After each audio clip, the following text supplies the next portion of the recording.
Die Zitadelle Jülich ist eines der wichtigsten Baudenkmäler im Westen Deutschlands. Das Land Nordrhein-Westfalen pflegt und verwaltet das Denkmal. In der Renaissance war die Zitadelle eine Festung mit herzoglichem Schloss. Heute beherbergt sie das Museum Zitadelle Jülich.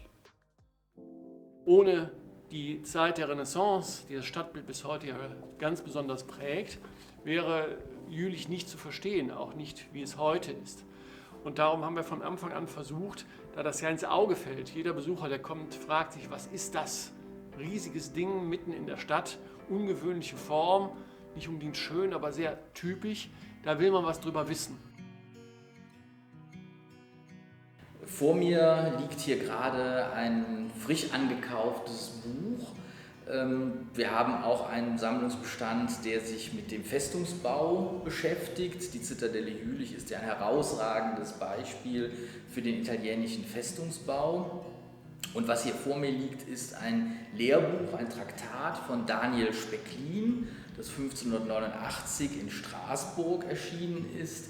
Daniel Speklin hat sich intensiv mit dem Festungsbau seiner Zeit beschäftigt und auch mit Jülich. Und der Band ist deshalb so spannend, weil er Jülich ausführlich beschreibt. Er sagt, Jülich sei das beste Kastell, das in die 4 Kanten gebaut sei in den ganzen Niederlanden und bildet das auch in sehr schönen Darstellungen ab.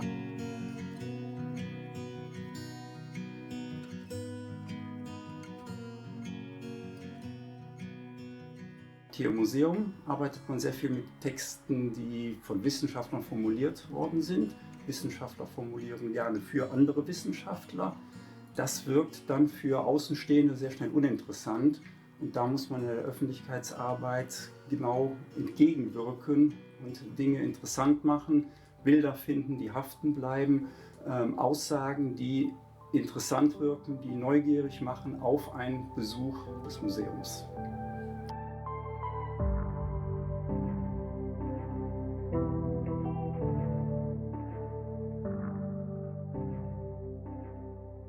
Sammeln, bewahren, erforschen, vermitteln. Das sind die Aufgaben eines Museums. So, ich besehe mir jetzt den Zustand der Zeichnung. Das heißt, ich messe erstmal die Höhe des gesamten Blattes.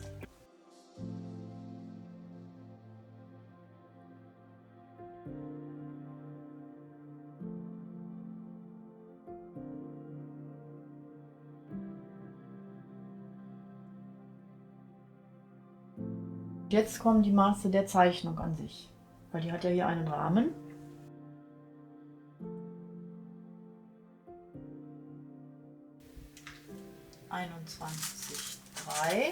Beim Erwerb ist es wichtig, dass man das Datum einträgt, wann das Objekt ins Museum gekommen ist, ob es sich um einen Kauf oder eine Schenkung handelt, von wem es gekauft wurde und den Preis.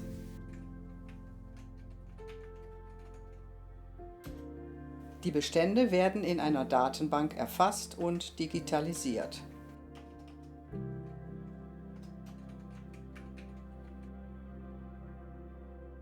Die Objekte und ihr Zustand werden fotografisch dokumentiert.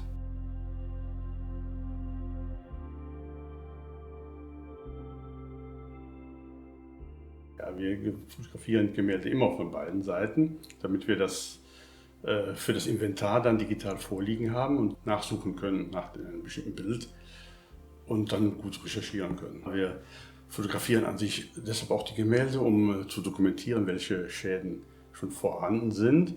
Und wir schauen natürlich auch danach, ob da zum Beispiel ein Firnis drauf ist. Das gibt meistens sehr unschöne Spiegelungen, die müssen wir natürlich etwas versuchen zu dämpfen oder zu minimieren. Und andererseits wollen wir auch sehen, ob das Gemälde eine Signatur hat, um diese zu dokumentieren und dann vergleichen zu können.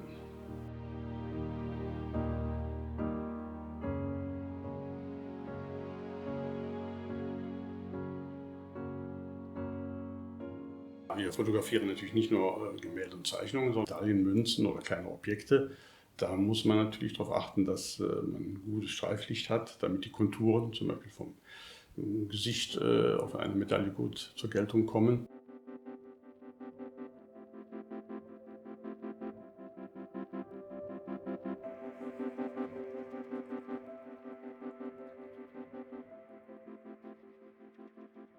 Sind die Sammlungsstücke erfasst, müssen sie verwahrt und verpackt werden.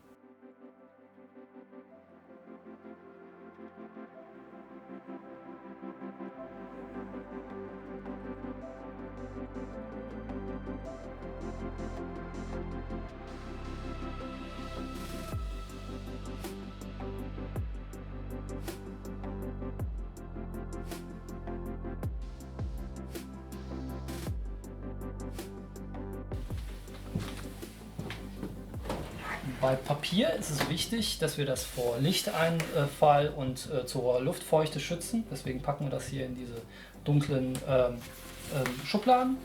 Und zusätzlich packen wir das noch in dieses säurefreie Seidenpapier ein, weil Säure Papier angreift, das macht es brüchig und vergilbt es schneller. Deswegen wird das extra eingepackt.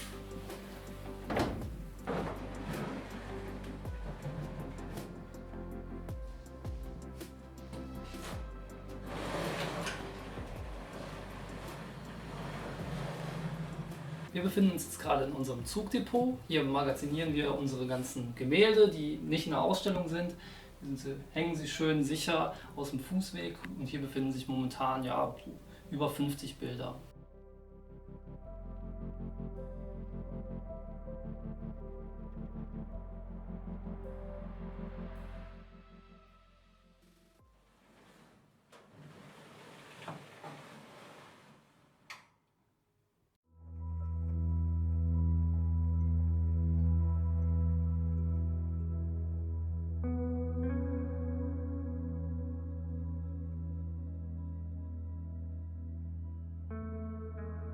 Nicht jedes Objekt erreicht das Museum in einem guten Zustand.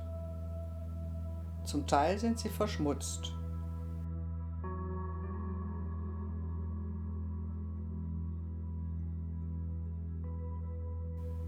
Mitunter sogar beschädigt.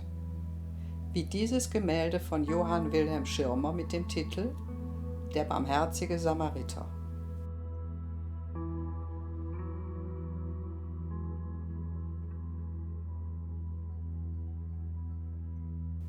Schirmer ist einer der bekanntesten Landschaftsmaler des 19. Jahrhunderts. Außerdem ist er ein Sohn der Stadt Jülich.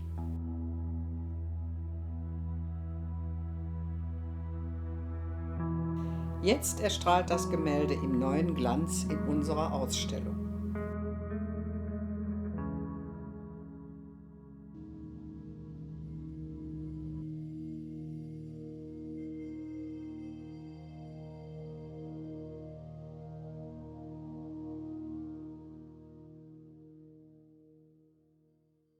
Also die Sammlungsschwerpunkte in der Bibliothek sind die gleichen wie auch beim Museum, dass so die Zeit nach 1500 wesentlich stärker vertreten ist und halt eben die Antike, dann aber hauptsächlich durch die Archäologie der römischen Provinzen.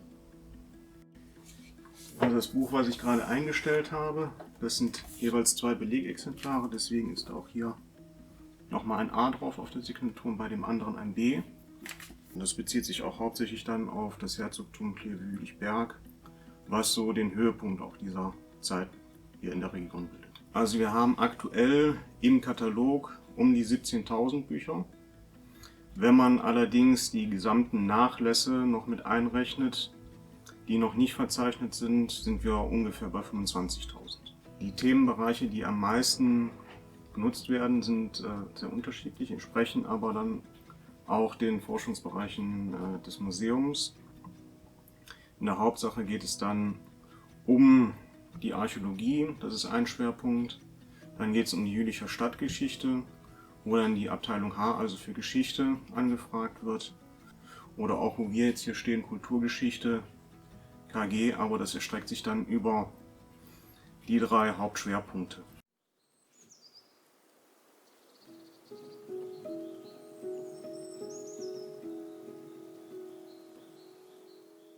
Ja, was wir hier jetzt sehen in diesem Bild, man sieht natürlich im Vordergrund Winston Churchill, den Premierminister aus England. Und man sieht auch noch interessanterweise das Reichswappen, wo Churchill drunter herläuft sozusagen. Das ist natürlich sehr, sehr interessant, dieses mal doch gesehen zu haben. Allerdings, was man auch sehen kann, auch die Zitadelle hat natürlich viele Treffer abbekommen. Was hier natürlich noch sehr wenig aussieht, kann man nachher an dem anderen Bild sehen, von oben. An diesen Punkten, da kann man sehen, wo die Einschläge der einzelnen Bomben gewesen sind.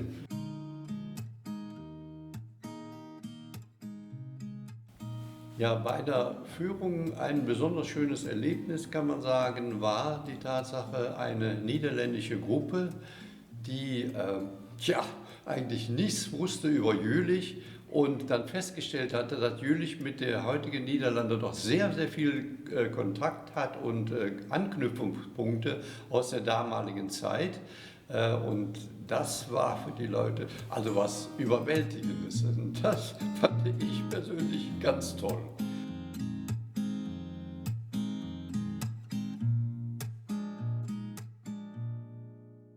Das Feedback ist eigentlich immer sehr gut, muss ich wirklich sagen, weil die Leute kommen nach Jülich, haben ein bisschen über Jülich gelesen oder wissen etwas über Jülich und hören dann aber von uns Gästeführern, wie tiefgründig also diese Information letztendlich gemacht werden kann. Das heißt also, Jülich ist in ganz Europa letztendlich bekannt als damalige Grafschaft, später Herzogtum gewesen.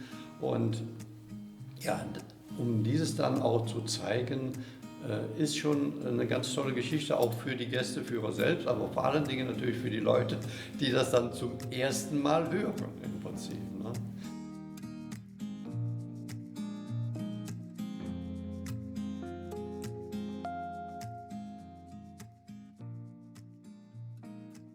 Die äußere Ansicht, das heißt also, wenn man von außen kommt, dieser Festungsbereich, man sieht die dicken Mauern letztendlich und wenn man dann in die Festung reingeht, man sieht auch dann, wenn man in diese Kasematten reingeht, wie großartig das geschnitten und gebaut ist, dann kommt man auch in die Kanonenhöfe, in die Verteidigungsbereiche hinein, wo die Kanonen gestanden haben. Natürlich haben wir dann auch noch den Schlossbereich, der mittendrin in der Zitadelle ist, wo man Fassade erkennen kann aus der Renaissancezeit. Der Rest ist natürlich im Zweiten Weltkrieg komplett zerstört gewesen, aber der Schlosskeller selbst ist noch vollkommen intakt und ja, da kann man auch sehr schöne Dinge erkennen im Prinzip und natürlich sehr viele Sachen drüber erzählen. Die Ausstellung im Schlosskeller zeigt die Zerstörung Jülichs im Zweiten Weltkrieg. Sie entstand in Kooperation mit dem Stadtarchiv. Also wir haben einen sehr großen historischen Altbestand. Das ist auch sehr außergewöhnlich für eine Stadt in der Größe von Jülich vom Umfang her. Wir haben sehr viel Überlieferung auch aus dem 19. Jahrhundert, also diese Preußenzeit bis heute. Also insgesamt so etwa 1000 Laufmeter, sagt man im Archivwesen, Akten und Archivalien zur Stadt. 3 größten, meisten nachgefragten Bestände sind tatsächlich die Fotosammlung, Zeitungssammlung und Personenstandsregister. Ich schätze mal, dass wir mehrere 100 Bilder aus dem Zweiten Weltkrieg haben.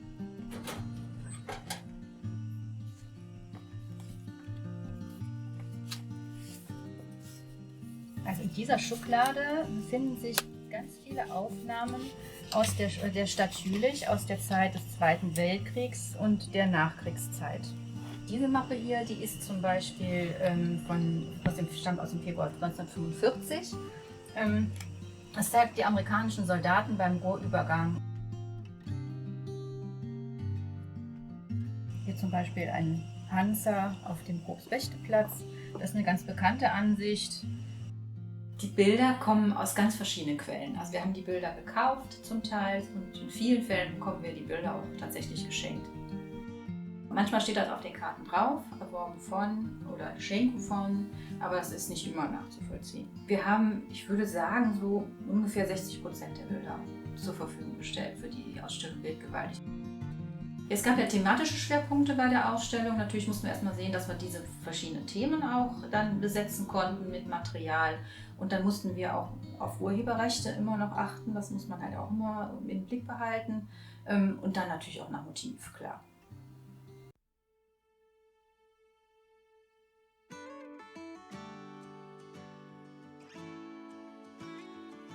Die Museumswerkstatt setzt das Konzept einer Ausstellung handwerklich um.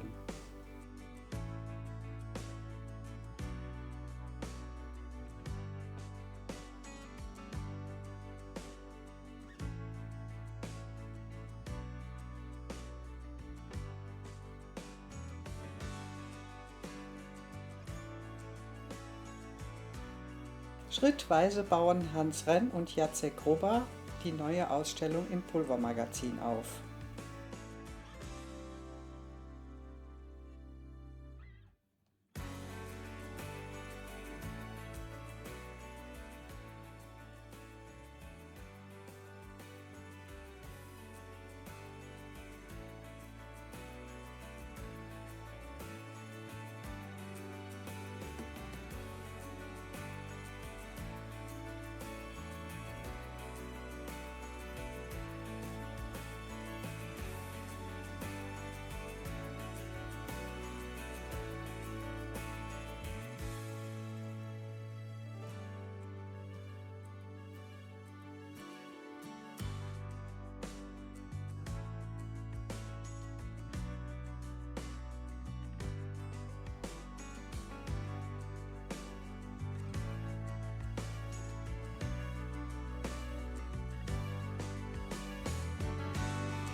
Die Aufgabe von Historikerinnen und Historikern in der Museumsarbeit ist, das Faktengerüst zusammenzustellen, die Quellen zu bearbeiten, aus denen heraus dann die Ausstellungen entwickelt werden.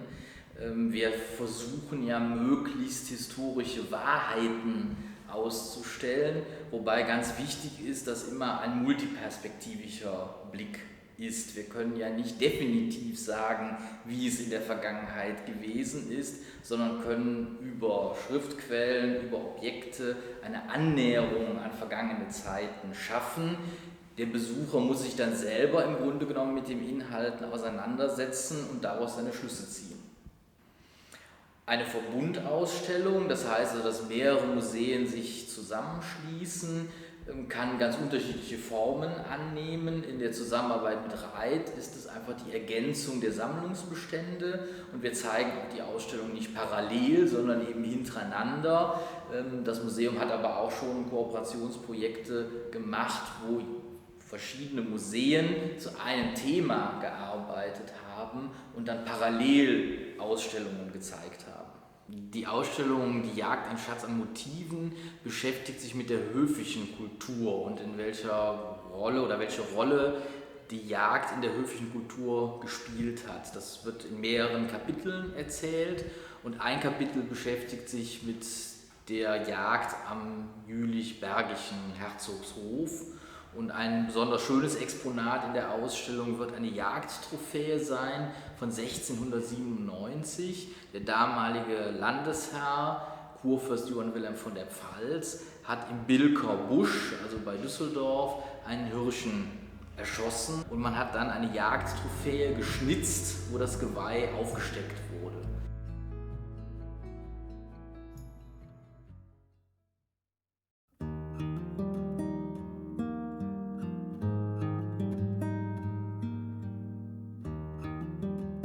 Hier sind wir im Schlosskeller des Museums Zitadelle und zeigen Ausstellungen zur Geschichte Jülichs und des Jülicher Landes. Im Gegensatz zur Öffentlichkeitsarbeit, deren Ergebnisse ja möglichst sichtbar und präsent sein sollen, geht es hier darum, dass die Ergebnisse möglichst unsichtbar, unbemerkt sind.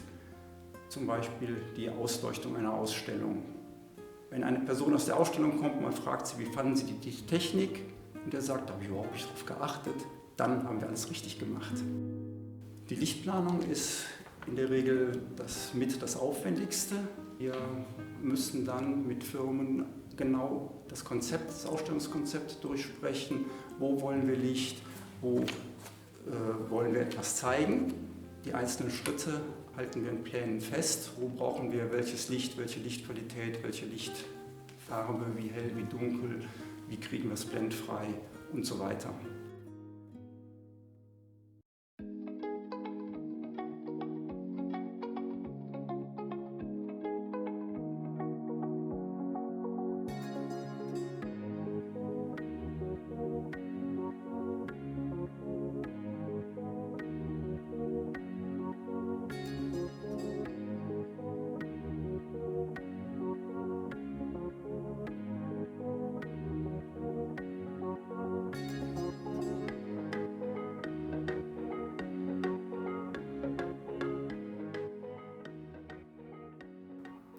Die Veranstaltungen, die wir machen, sind Netzwerkprojekte. Das sind wir selten alleiniger Partner, sondern holen uns Vereine oder andere Museen mit ins Boot.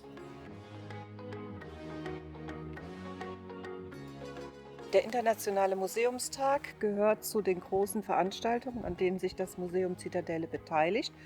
Daneben beteiligen wir uns auch noch an dem Tag des offenen Denkmals.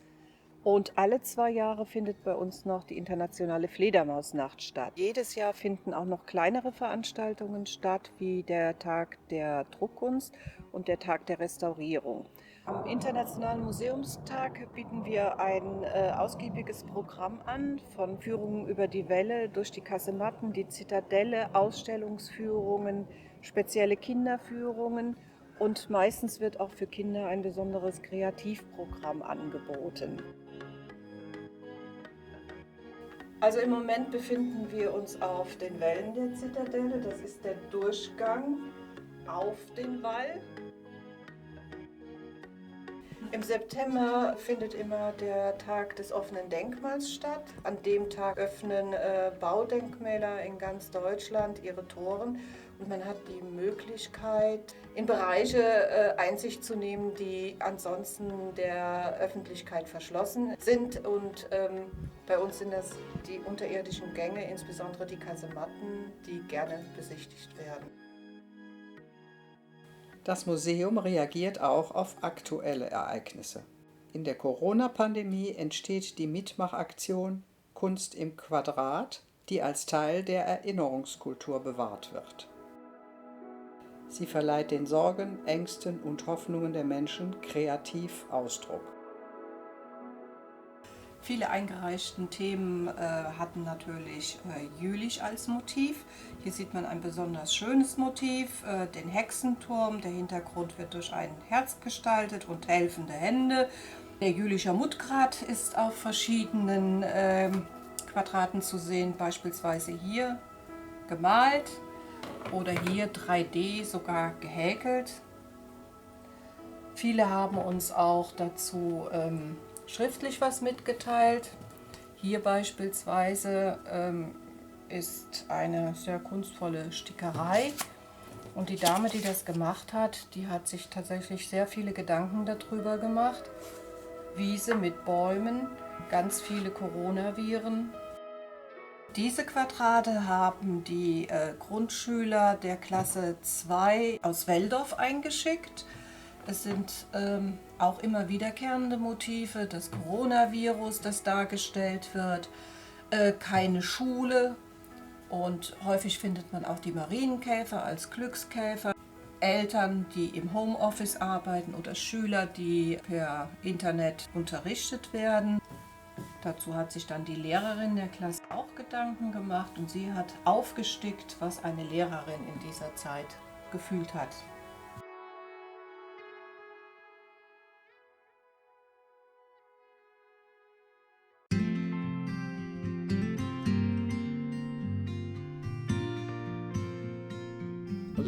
Wenn ich auf die Museumsentwicklung zurückgucke, der letzten 35 oder jetzt 25 Jahre mit dem neuen verfassten Museum, dann habe ich eigentlich ein großes Glücksgefühl, weil es sich sehr schön entwickelt hat und dass dann immer mehr Leute auch sich haben begeistern lassen und ihre spezifischen Fähigkeiten mit einbringen.